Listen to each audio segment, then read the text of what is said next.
Hello students, आज हम आपकी इस क्लास 11th क्लास की बुक स्नैपशॉट्स से एक चैप्टर देखेंगे। Albert Einstein at school 4th chapter है ये आपकी इस बुक में। और सबसे पहले देखते हैं हम इसके राइटर जो है वो है पैट्रिक प्रिंगल। और इस चैप्टर में क्या बताया गया है इसका इंट्रोडक्शन देखते हैं हम।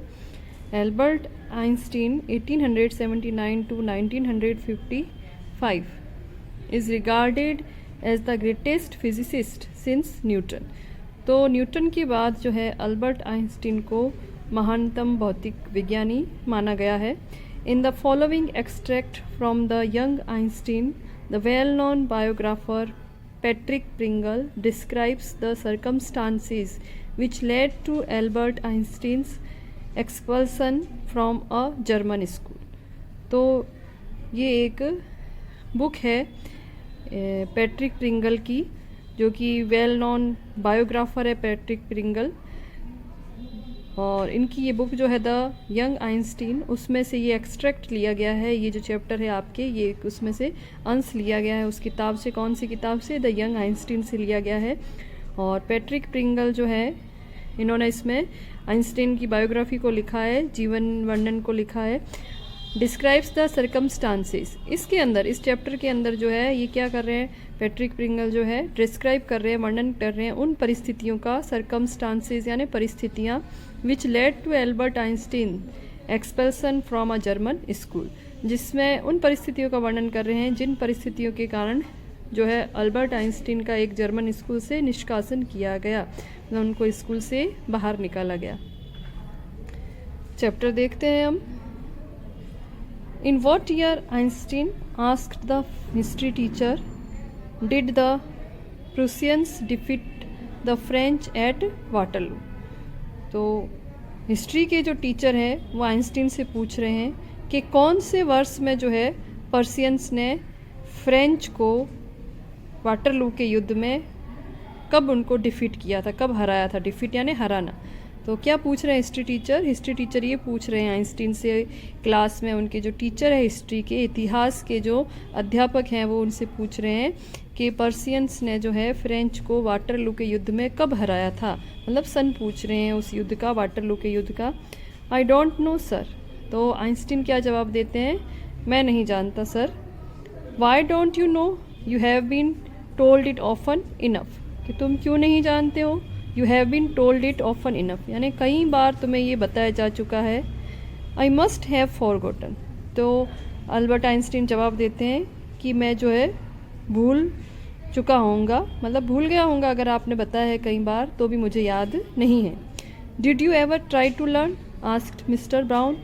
तो ये जो अब टीचर का नाम आ रहा है यहाँ पे, मिस्टर ब्राउन। तो मिस्टर ब्राउन ने पूछा, क्या तुमने कभी लर्न करने की, कभी याद करने की कोशिश की, जो तुम कह रहे हो कि मैं भूल चुका होऊंगा? No sir. तो अल्बर्ट आइंस्टीन कहते हैं नहीं।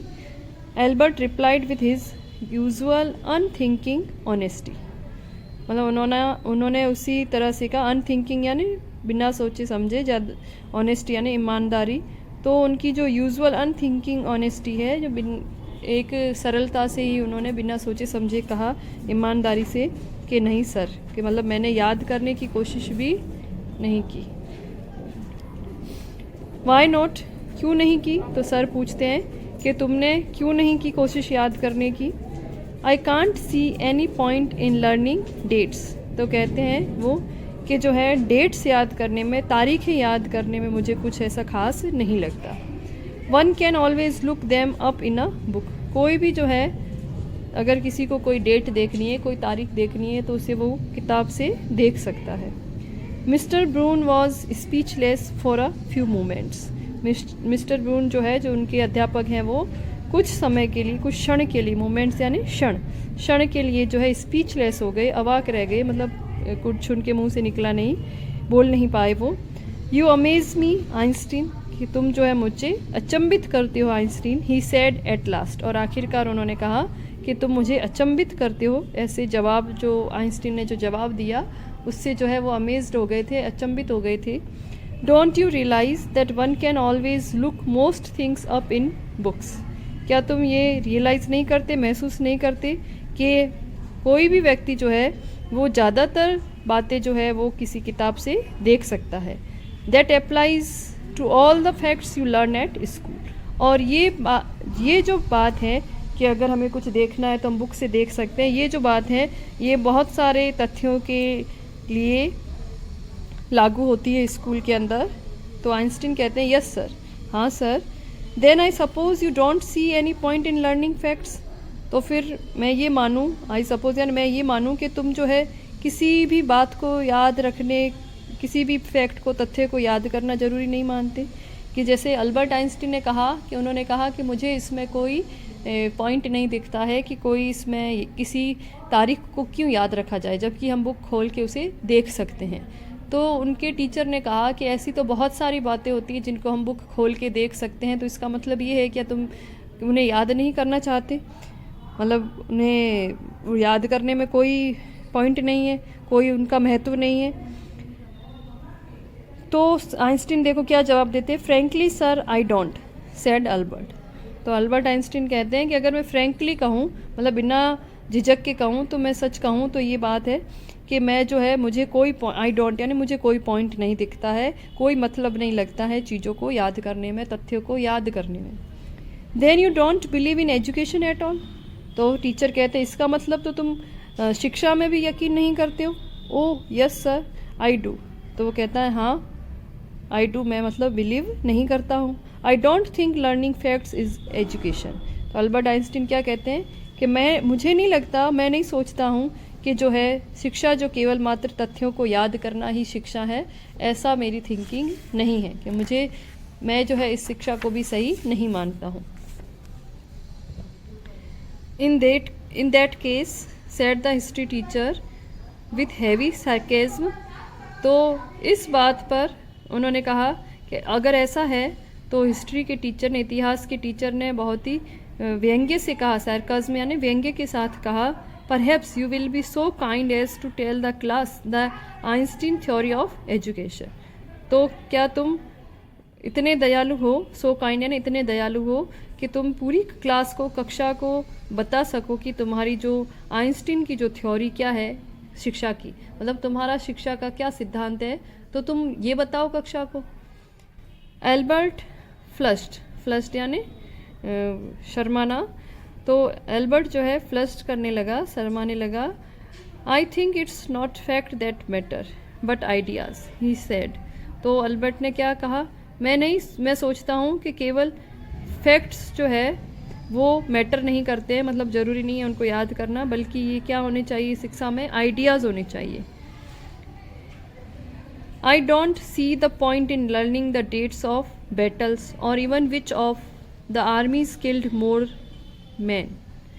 तो अल्बर्ट आइंस्टीन कहते हैं कि इसमें कोई पॉइंट नहीं है, कि कोई इसका महत्व नहीं है कि हम याद रखें कि कौन सा बैटल जो है, युद्ध जो है, कौन सी तारीख को हुए थे, और even which of the armies killed more man, और कौन सी आर्मी ने ज़्यादा लोगों को मारा था, कि इसमें इन बातों को याद करने में कोई इतना इम्पोर्टेंट, इतना ज़रूरी नहीं है। I would be more interested in learning why two soldiers were trying to kill each other. तो एल्बर्ट आइंस्टीन कहते हैं कि मुझे रुचि कब आएगी लर्निंग में, सीखने में, जब हम ये पढ़ें कि उन सोल्जर्स ने, सैनिकों ने जो है दूसरे सोल्जर्स को मारने की कोशिश क्यों की, मतलब उनको एक दूसरे को मारने के पीछे रीज़न क्या था, कारण क्या था, वो युद्ध क्यों हुआ था। तो उस बात को हम जाने तो वो वास्तव में ये कहते हैं कि एक जानने योग्य तथ्य है, बात है। लेकिन जो केवल तथ्य मात्र है, जो डेट्स है, तारीखें हैं, या किसने किसको मारा, किस आर्मी ने ज़्यादा लोगों को मारा, तो ये बातें जो है याद करने में कोई भी इतना ज़रूरी मैं नहीं मानता। That's enough. Mister Brun's eyes were cold and cruel. तभी मिस्टर ब्रून ने उनको चुप करवाया, कहा कि ये बहुत है, पर्याप्त है, और उनकी आंखें जो है वो कैसी ठंडी और क्रूर हो गई थी।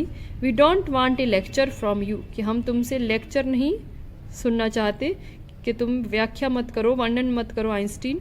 You will stay in for an extra period today, although I don't imagine it would it will do you much good, कि तुम जो है सर जो है फिर उनको ऑर्डर देते हैं कि तुम जो एक अतिरिक्त पीरियड के लिए आज रुकोगे, और हालांकि आई डोंट इमेजिन, मैं नहीं सोचता हूँ, मैं नहीं कल्पना करता हूँ कि इससे कुछ तुम्हें फ़ायदा होगा। It won't do the school any good और आइदर, और स्कूल को भी इससे, विद्यालय को भी इससे कुछ फ़ायदा नहीं होगा। मतलब टीचर की ये थिंकिंग थी, ये विचार था कि एल्बर्ट आइंस्टीन जो इस प्रकार की एजुकेशन में बिलीव नहीं करते हैं, तो वो कहते हैं कि तुम एक्स्ट्रा पीरियड के लिए रुकोगे, लेकिन बाद में वो कहते हैं कि मुझे नहीं लगता कि एक्स्ट्रा पढ़ने से भी तुम्हारा कुछ फ़ायदा होगा, या और फिर कहते हैं कि तुम्हारे जैसे लोगों के पढ़ने से स्कूल का भी कुछ फ़ायदा नहीं होगा। यू आर अ डिस्ग्रेस, कि तुम क्या हो, एक डिस्ग्रेस यानी कलंक हो, धब्बा हो, कि स्कूल के ऊपर कलंक हो। I don't know why you continue to come, कि मैं नहीं समझ पा रहा हूँ कि तुम फिर भी स्कूल क्यों आते हो। It's not my wish sir, Albert pointed out. तो एल्बर्ट आइंस्टीन क्या कहते हैं कि ये मेरी विश नहीं है, मेरी इच्छा नहीं है कौन सी स्कूल आने की। Then you are an ungrateful boy and ought to be ashamed of your self. तो तुम then you are an ungrateful boy, तब तो तुम क्या हो, एक अकृतज्ञ लड़के हो, and ought to be ashamed of your self, और तुम्हें खुद के ऊपर क्या होना चाहिए, शर्मिंदा होना चाहिए। अशेम्ड का मतलब होता है शर्मिंदा होना। I suggest you ask your father to take you away, कि मैं तुम्हें सजेस्ट करता हूँ, सुझाव देता हूँ कि तुम अपने फादर से कहो कि वो तुम्हें स्कूल से ले जाए। Albert felt miserable when he left school that afternoon. उस दोपहर को जब एल्बर्ट ने स्कूल छोड़ी, मतलब जब स्कूल की छुट्टी हो गई, तो एल्बर्ट जो है वो कैसा फील कर रहे थे, मिजरेबल फील कर रहे थे, दुखी थे। मिजरेबल यानी दुखी, दयनीय। Not that it had been a bad day, इसलिए नहीं कि वो एक बुरा दिन था। Most days were bad now, ज़्यादातर दिन जो है उनके अब बुरे ही होते थे। Anyway but because he had to go back to the hateful place the next morning, वो इसलिए बुरा फील नहीं करते थे कि उनका दिन बुरा गया है, वो इसलिए बुरा फील करते थे, दुखी फील करते थे, क्योंकि उन्हें पता था कि जो है अगले दिन वापस जो है उन्हें उस हेटफुल प्लेस पे जाना पड़ेगा। मतलब वो ऐसा स्थान जिससे वो नफरत करते थे, तो उसे अगली सुबह वापस उठ के उसी स्थान पे जाना पड़ेगा। और वो स्थान कौन सा बच्चों, hateful place, school. He only wished his father would take him away, वो केवल इतना चाहते थे, उनकी इतनी इच्छा थी कि उनके पिताजी जो है उस स्कूल से उन्हें ले जाए। But there was no point in even asking, लेकिन उसको कहने तक में भी कोई फ़ायदा नहीं था। मतलब उसके एल्बर्ट के जो पिताजी थे, जो फादर थे, वो उनकी बात को मानने वाले नहीं थे, इसलिए वो ऐसा सोचते हैं कि इसमें कोई पॉइंट नहीं था, कहने से भी कोई फ़र्क पड़ने वाला नहीं था। He knew what the answer would be, वो जानते थे कि पिताजी का जवाब क्या होगा। He would have to stay until he had taken his diploma, कि उनके फादर उन्हें क्या जवाब देंगे कि जब तक उनका डिप्लोमा नहीं हो जाता है तब तक उन्हें स्कूल में रुकना पड़ेगा, स्कूल जाना पड़ेगा। डिप्लोमा जो है एक तरह की डिग्री होती है, तो उन्हें पता था कि जब वो अपने पिताजी से कहेंगे कि वो स्कूल छुड़ा दें, तो उनके पिताजी का यही जवाब होगा कि जब तक उनका डिप्लोमा नहीं हो जाता तब तक वो स्कूल नहीं छोड़ सकते। Going back to his lodgings did not cheer him up, अपने वापस घर जाने में लॉजिंग्स यानी निवास स्थान जहाँ वो रहते थे, वहाँ जाने में उनको वापस जो खुशी नहीं होती थी, चीयर अप यानी खुश होना। His father had so little money to spare that Albert had been found a room in one of the poorest quarters of Munich. उनके पिताजी के पास बहुत कम, सो लिटिल मनी, बहुत कम पैसा था खर्च करने के लिए।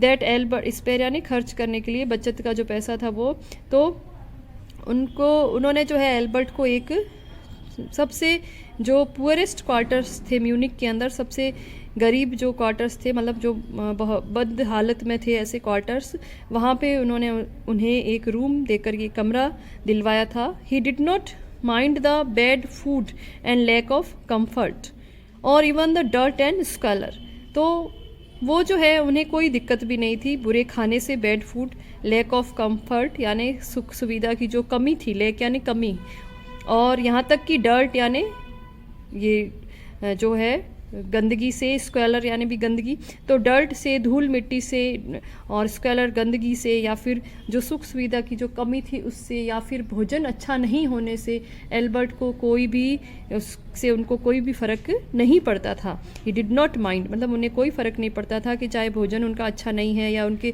पास सुख सुविधा नहीं है या वो गंदगी में रह रहे हैं। But he hated the atmosphere of slum violence, लेकिन उनको नफ़रत किससे थी? वहाँ का जो वायलेंस यानी हिंसात्मक, जो वहाँ का स्लम्स का, झुग्गी झोपड़ियों का जो वातावरण था, एटमॉस्फेयर यानी वातावरण, जो वहाँ के लोगों की जो हिंसाजनक प्रवृत्ति थी उससे उन्हें नफरत थी। His landlady beat her children regularly, उनकी जो मालकिन थी क्वार्टर्स की, वो जो महिला थी वो अपने बच्चों को नियमित रूप से पीटती थी, बीट यानी मारती थी, पीटती थी। And every Saturday her husband came drunk and beat her, और हर शनिवार को उसका पति जब आता था तो वो भी पी कर के आता था, शराब पी कर के आता था, ड्रंक होता था और उसे मारता था। किसको? अपनी वाइफ को पीटता था। But at least you have a room of your own which is more than I can say, said Yuri when he called round in the evening. Yuri जो है इनके भाई है एल्बर्ट आइंस्टीन के, तो शाम को जब वो उनसे मिले एल्बर्ट आइंस्टीन से, तो उन्होंने क्या कहा कि लेकिन बट एटलीस्ट, कम से कम तुम्हारे पास एक कमरा तो है जो तुम्हारा खुद का है, और वो जो है सबसे ज़्यादा ज़रूरी है, सबसे बढ़ कर के है। At least you live among civilised human beings, कम से कम तुम जो है शिक्षित लोगों के साथ रहते, ह्यूमन बींग्स यानी मनुष्य, मानव। Even if they are all poor students, said Albert. तो एल्बर्ट ने सामने क्या जवाब दिया जब यूरी ने उनसे कहा कि तुम्हारे पास कम से कम जो कमरा है वो तुम्हारा खुद का तो है, तो एल्बर्ट आइंस्टीन ने जवाब दिया कि लेकिन तुम जो है लोगों के, जिन विद्यार्थियों के साथ रहते हो वो भले पुअर स्टूडेंट्स हैं, गरीब विद्यार्थी हैं, लेकिन वो सभ्य तो हैं। They are not all civilised, Yuri replied. तो यूरी ने जवाब दिया कि वो सभी जो हैं सिविलाइज्ड नहीं है, सभी जो है सभ्य नहीं है, शिक्षित नहीं है। Did you not hear that one of them was killed last week in a duel. तो क्या तुम्हें पता नहीं, तुमने नहीं सुना, डिड यू नॉट हियर, क्या तुमने नहीं सुना कि उनमें से एक जो है पिछले सप्ताह एक ड्यूएल में, द्वंद्व युद्ध में मारा गया, मल्ल युद्ध में मारा गया। ड्यूएल यानी द्वंद्व युद्ध। And what happens to the one who killed him. तब एल्बर्ट आइंस्टीन उनसे पूछते हैं अपने भाई से, और उसके साथ क्या हुआ जिसने उसे मारा? नथिंग, कुछ नहीं, ऑफ कोर्स, निसंदेह कुछ नहीं। He is even proud of it, हालांकि उसको जो है गर्व है इसके ऊपर कि उसने किसी को मारा है। His only worry is that the authorities have told him not to fight any more duels. उसकी केवल मात्र ये चिंता है, वरी यानी चिंता है, कि अधिकारियों ने, अथॉरिटीज़ यानी अधिकारियों ने उससे कहा है कि वो और ज़्यादा लड़ाई झगड़ा ना करे और द्वंद्व युद्ध ना करे। He is upset about this because he hasn't a single scar on his face to wear for the rest of his life as a badge of honor। और वो इसलिए अपसेट है क्योंकि उसके जो है स्कार यानी निशान, मार्क, तो उसके फेस पे इतना मल्लयुद्ध होने के बाद भी उसके चेहरे पे एक भी घाव नहीं है, स्कार नहीं है, जिसे वो अपने पूरे जीवन में एक सम्मान के पदक के रूप में बता सके। मतलब मल्लयुद्ध होने के बाद भी जिसने व्यक्ति ने दूसरे व्यक्ति को मारा है, तो जो मारने वाला है उसके चेहरे पे एक घाव भी नहीं आया है, तो उसको इस बात का दुख है, वो दुखी है, अपसेट है कि एक भी घाव नहीं है जिसे वो सम्मान के तौर पे अपने बचे हुए जीवन में बता सके लोगों को। उफ, एक्सक्लेम्ड एल्बर्ट। एल्बर्ट जो है चिल्ला कर कहते हैं उफ। And these are the students, और ये विद्यार्थी हैं। Well you will be a student one day, said Yuri. तब यूरी कहते हैं अच्छा, तुम भी तो एक दिन एक विद्यार्थी बनोगे।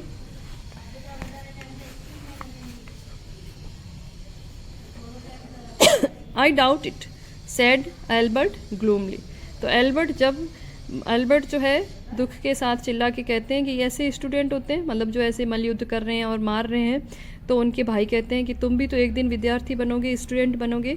तब एल्बर्ट आइंस्टाइन क्या कहते हैं? आई डाउट इट, मुझे संदेह है। ग्लूमली यानी दुख के साथ कहते हैं I don't think I will ever pass the exams for the school diploma, कि मुझे नहीं मैं सोचता हूँ कि मैं जो एग्ज़ाम्स हैं डिप्लोमा के लिए वो पास भी नहीं कर पाऊँगा। He told his cousin Elsa the same next time she came to Munich. अगली बार जब उनकी कज़न एल्सा जो है म्यूनिक में आई तो यही बात उन्होंने अपनी कज़न एल्सा से भी कही। द सेम यानी यही बात, कौन सी बात, कि वो जो है डिप्लोमा के एग्ज़ाम्स जो है स्कूल के वो पास नहीं कर पाएंगे। He normally she lived in Berlin where her father had a business. और वो जो है सामान्यतः एल्सा जो है वो कहाँ रहती थी, बर्लिन में रहती थी, उसके पिताजी का वहाँ पे बिजनेस था, व्यवसाय था। I am sure you could learn enough to pass the exams Albert if you tried, she said. तो उसने कहा कि मुझे विश्वास है, मैं निश्चिंत हूँ, आश्वस्त हूँ कि तुम जो है एग्ज़ाम्स की जितना तो है सीख ही सकते हो, एग्ज़ाम पास करने जितना अगर तुम कोशिश करो तो, इफ़ यू ट्राइड, अगर तुम कोशिश करो। I know lots of boys who are much more stupid than you are who get through, कि मैं ऐसे बहुत से लड़कों को जानती हूँ जो है तुमसे भी ज़्यादा मूर्ख हैं लेकिन वो जो है पास हो जाते हैं। They say you don't have to know anything, वो लड़के क्या कहते हैं कि तुम्हें कुछ जानने की ज़रूरत नहीं है। You don't have to understand what you are taught, और जो तुम्हें पढ़ाया जाता है उसे समझने की ज़रूरत भी नहीं है। Just be able to repeat it in the exams, जो तुम पढ़ रहे हो उसको केवल मात्र एग्ज़ाम में, परीक्षा में क्या करना है, रिपीट करना है, दोहराना है। मतलब वो लड़के क्या कहते हैं कि आपको भले समझ में नहीं आ रहा है लेकिन आप जो है अगर उस बात को रट लेते हो और उसे रिपीट कर लेते हो एग्ज़ाम्स में तो आप पास हो सकते हो। That's the whole trouble said Albert, I am not good at learning things by heart. तो एल्बर्ट क्या कहते हैं, यही तो मुसीबत है, ट्रबल यानी मुसीबत है, कि मैं जो है चीज़ों को याद करने में, मन से याद नहीं कर पाता हूँ, मैं उसमें अच्छा नहीं हूँ। You don't need to be good at it, कि तुम्हें उसके लिए मतलब याद करना सीखने के लिए अच्छा सीखने वाला होने की आवश्यकता भी नहीं है। Any one can learn like a parrot, यानी कोई भी तोते की तरह जो है सीख सकता है।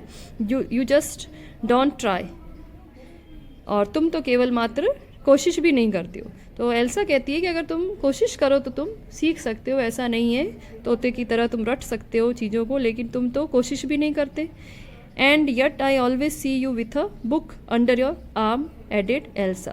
फिर एल्सा कहती है फिर भी जो है मैं हमेशा तुम्हें तुम्हारे आर्म के नीचे, बाजू के नीचे जो है एक बुक देखती हूँ हमेशा। What is the one you are reading, ये कौन सी है अब जो तुम लेके बैठे हो, जो तुम पढ़ रहे हो। A book on geology. तो एल्बर्ट क्या कहते हैं कि जियोलॉजी के ऊपर बुक है, भूगोल की किताब है। Geology, rocks and things, do you learn that. भूगोल, पहाड़ और वस्तुएं, क्या तुम उन्हें याद करते हो। No we have hardly any science at school. तो एल्बर्ट कहता है नहीं, मुश्किल से हमारे स्कूल में थोड़ी सी विज्ञान है। Then why are you studying it, तो तुम इसे क्यों पढ़ रहे हो। बिकॉज आई लाइक इट, क्योंकि ये मुझे पसंद है। Isn't that a good enough reason, तो क्या ये पर्याप्त कारण नहीं है पढ़ने का, कि अगर आपको जो पसंद है आप उसे पढ़ रहे हो तो ये पर्याप्त कारण नहीं है पढ़ने का। एल्सा शायद, एल्सा जो है आह भरती है। You are right of course Albert, she said. Elsa ने कहा कि हाँ एल्बर्ट तुम सही कह रहे हो निसंदेह, but it won't help with you with your diploma. लेकिन ये बुक जो है जियोलॉजी जो तुम पढ़ोगे तो इससे तुम्हारा डिप्लोमा तुम्हें करने में मदद नहीं मिलेगी। मतलब तुम्हारे डिप्लोमा का कोर्स करने में ये किताब जो है तुम्हारी कोई सहायता नहीं कर सकती, उसके लिए उपयोगी नहीं है।